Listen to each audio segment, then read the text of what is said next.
the first time I flew helicopters in Vietnam, I was a W-01. I flew helicopter gunships.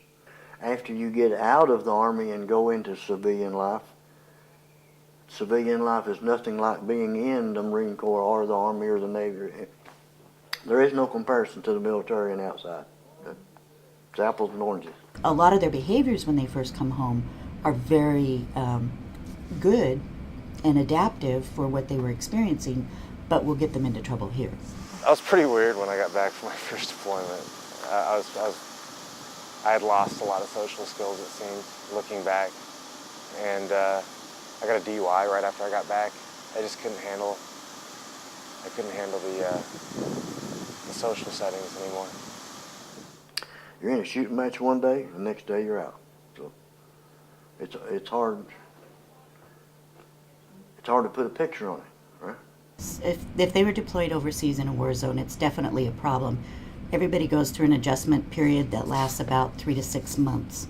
And if they're still having problems, then they probably would get a formal diagnosis of major depressive disorder, PTSD, generalized anxiety disorder, things like that.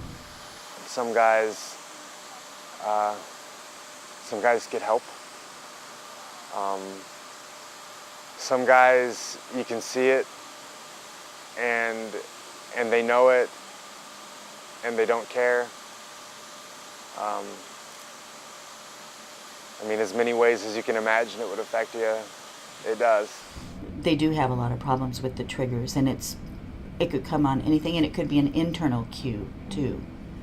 One of the Vietnam vets told me that his experience is like having a looped video of Vietnam in his head over and over and over. As long as I got a light on where I can see the door, I'm fine with that. You know, I get really hypertensive, and I have to remove myself from situations, or I get really confrontational. The sights and the sounds and the smells, as you said earlier, of what you've seen, right? And then when you get back out on the block, you don't ever see that again.